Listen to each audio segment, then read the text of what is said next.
It's a new day, new beginning. कैसे हैं आप सब? आई होप सब आप अच्छे ही होंगे। जो लोग मेरे चैनल पे नए आए हैं, मैं उन लोगों को बता देता हूँ that it's my new journey here in New Zealand. I am pursuing my masters in business informatics. So I thought कि आज मैं एक अपना वीज़ा प्रोसेस की फ्रॉम स्टार्ट टू एंड कैसे हुआ, हाउ इट गोज, कितना टाइम लगा, वो सब आपके साथ शेयर करूँ। So let's go.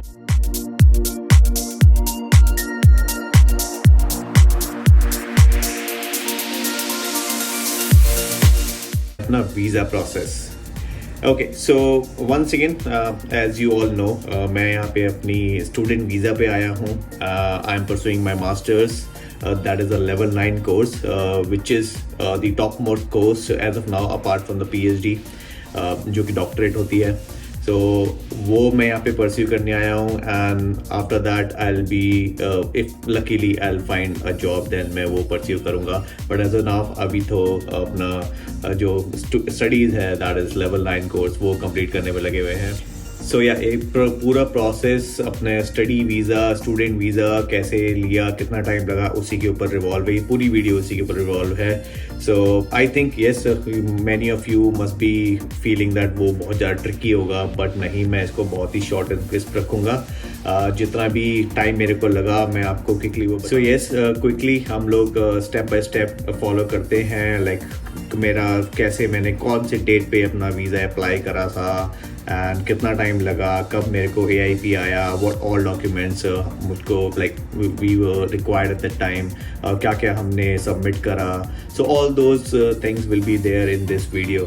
So let's quickly start with that. So first of all, why I chose masters business informatics.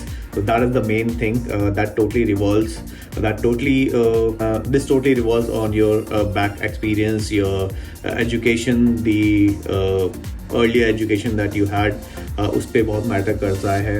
So I personally advise students or people who are coming to New Zealand उस पे थोड़ा ज़्यादा focus करें instead of just going for any course, because वो आपके आगे जाके future में भी बहुत हेल्प करेगा।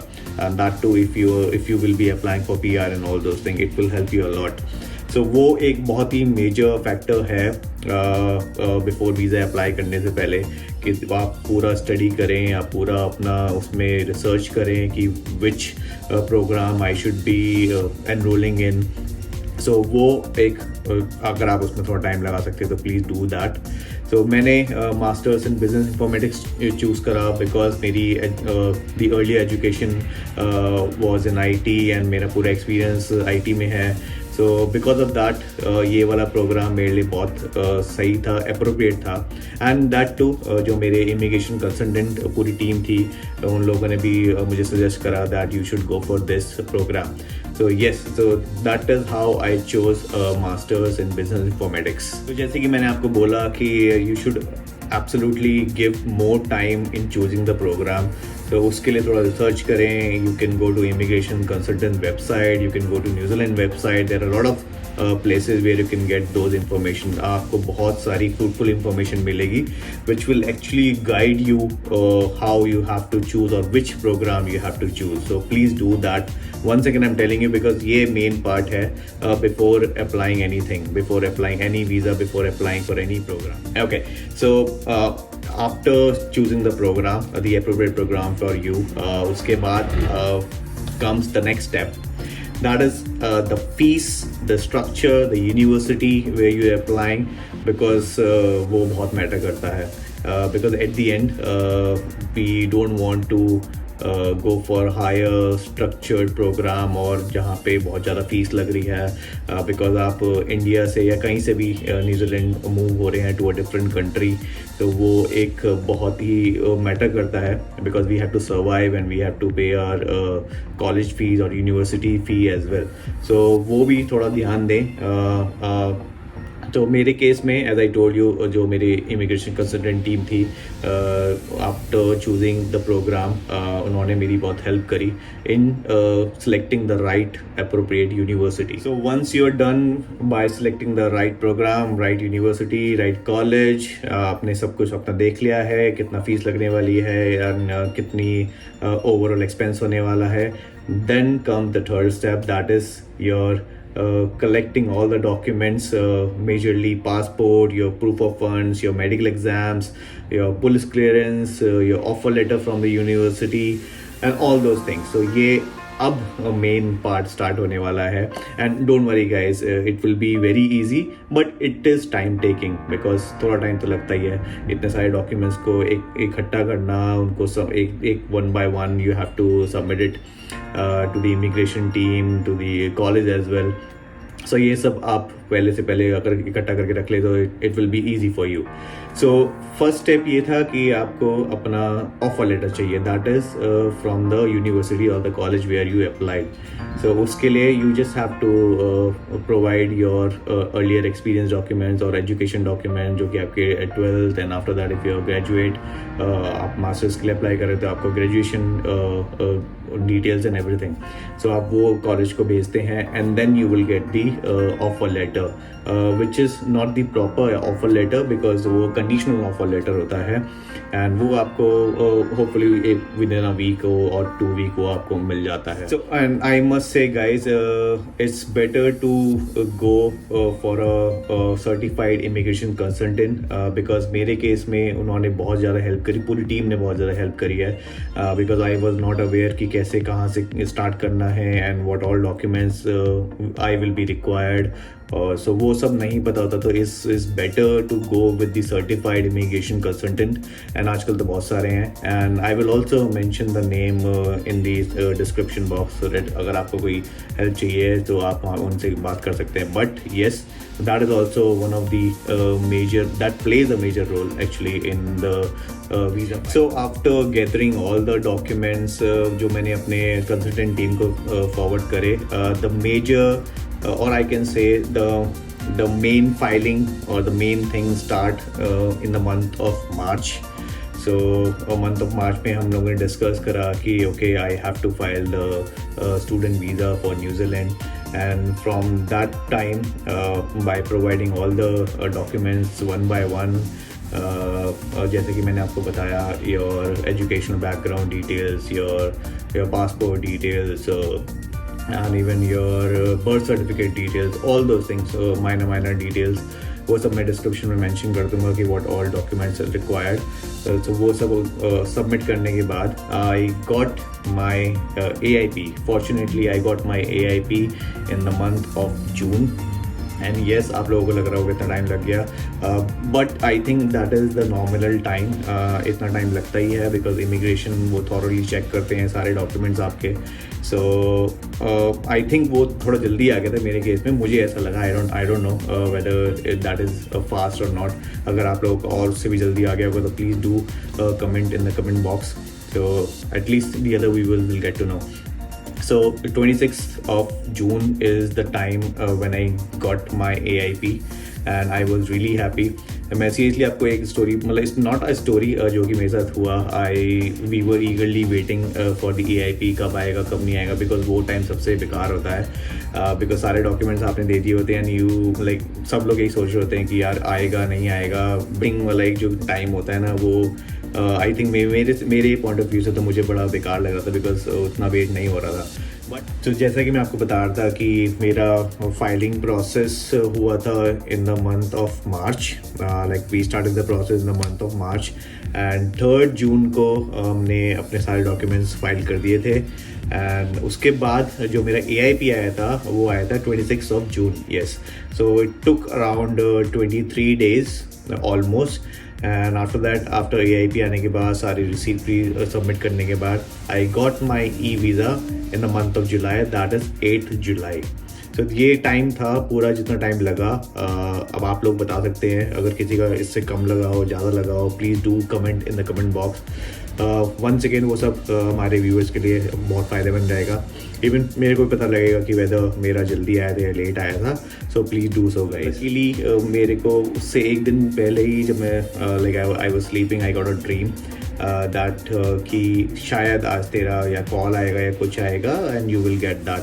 सो मेरे को मैं उठा in the morning and I got a message that from my consultant team that I got my AIP. So जिन लोगों को नहीं पता what is AIP, AIP is the approval in principle. So this is not the correct or the you can say the complete visa. Is just the approval in principle, which means we have to submit few more documents. Mainly the fund, जो fees है आपकी program fees, and if the immigration is asking for the FTS. That is once again the amount which will be deposited in the bank, in my case New Zealand Bank, जो कि student के लिए चाहिए होता है. And I must से वो बहुत ही सही चीज़ है, because sometimes when you come to a different country आप इतनी जल्दी जॉब नहीं मिलती है. So this is actually a saving account which they will be opening, and उसमें से थोड़ा थोड़ा हर महीने आपको वो स्टूडेंट के बैंक अकाउंट में देते रहेंगे. Not the whole amount but little amount divided in the months for which you are coming here for mainly the program जिसको उसका जितना टाइम होता है. तो वो मेरे हिसाब से तो I think it's a good thing, because इतना ज़्यादा स्टूडेंट को टेंशन नहीं होती है कि यार जॉब नहीं लगी है, मैं कैसे सर्वाइव करूँगा and all. So at least there is few amount जो कि आता रहेगा and you can survive in this country और for example in a new country. So it's a good thing. So yes, I got the approval in principle, that is AIP, on 26 June, and पूरी family बहुत ही खुश थी, because it kind of you can say a conditional offer letter जो मिलता है जब आप कोई जॉब इंटरव्यू देने जाते हैं. दैट वो मतलब ऐसा होता है कि okay everything is done now, you just have to share few more documents and then you will get the complete visa और the complete offer letter. So उसके बाद सिर्फ उसमें यही था कि that I have to pay the fees, program fees and the FTS amount, क्योंकि मेरे केस में FTS अमाउंट आया था. And luckily because before getting the AIP I was preparing for the interview as well, because काफ़ी लोगों ने, मैंने YouTube videos में देखा कि काफ़ी लोगों का इंटरव्यू कॉल भी आता है फ्रॉम द इमिग्रेशन टीम. तो लकीली मेरे केस में वो नहीं आया, but I was prepared. So guys, जो भी आ रहा है and whosoever has already filed the student visa and they are waiting for their AIP, please prepare करके रखो अपना इमिग्रेशन कॉल के लिए भी, इंटरव्यू कॉल के लिए. मे भी आ सकता है, maybe not, that totally depends on them. And I don't know मेरे केस में क्यों नहीं आया. I am lucky enough, but yeah that's a good part कि नहीं आया AIP का कोई interview call. So yes, after that हमने अपनी फीस जमा करवा दी and I shared all the documents with the immigration team, because AIP का जो भी फीस डॉक्यूमेंट्स में जो भी आता है वो सब आपको डायरेक्ट उनको ईमेल पे रिस्पॉन्ड करना पड़ता है. इस समय अपना इमिग्रेशन कंसल्टेंट का जो पार्ट है वो थोड़ा कम हो जाता है, because now we are interacting with the immigration team directly. So उनको हमने अपने डॉक्यूमेंट्स शेयर करे, FTS अमाउंट जितना शेयर करना था वो पूरी रिसीट हमने उनको फॉरवर्ड कर दी and we shared each and everything. So now we were just waiting for the final visa, and I think I'm not sure about the exact date. I think within a week we got the visa as well. बस अब क्या था, visa आ चुका था. now we just have to prepare for the flight, अपना सारा bag pack करना था. And yes, I forgot to mention there are few medical exams as well, medical checkup, I must say. Mainly for student visa, it is only the chest X-ray जो कि हमें करवाना होता है, and that is also not that critical or not that big checkup. वो आपका एक दिन में हो जाता है. एंड मेरे केस में आई वॉज इन बैंगलोर. सो बैंगलोर में मैं गया था. It took hardly an hour मैंने वहाँ पे अपना चेकअप दिया एंड वो लोग भी आपको डायरेक्ट रिजल्ट नहीं भेजते हैं, they will also send it directly to the immigration team. So that is one thing which I forgot in between. So एक वो चेकअप कराना पड़ता है, otherwise there is no other checkup that needs to be done for the student visa. So at the end guys, I just wanted to tell you guys that please do research about the program that you will be applying for, research about the university, research about the college, and on top of that please do consult with the expert immigration consultant team because वो लोगों को इस field में पूरी knowledge है and they will actually guide you because कई सारे ऐसे डॉक्यूमेंट्स होते हैं, कई सारी ऐसी चीज़ होती हैं जो हम अपनी तरफ से नहीं कर सकते because these people are expert, they are doing it from a very long time. So they will actually let you know. सब हमें ही करना है, सब हमें ही इंफॉर्मेशन देनी है, वो अपनी तरफ से कोई ऐड नहीं करेंगे, but they will put it in a way जो कि इमिग्रेशन टीम को चाहिए होता है. So yes, please do that, and I guess that was all about the vlog for today. Maybe अगर आपको ये vlog अच्छा लगा हो तो please do like, share and subscribe, and please do comment as well guys whether the time that I mentioned वो सब same था या थोड़ा different था या आप लोगों को जल्दी आ गया था. So please do that. Maybe जो हमारे viewers हैं उनको पता चल जाएगा that how much time it takes. So yes, thank you for watching guys. Bye bye and see you in the next vlog.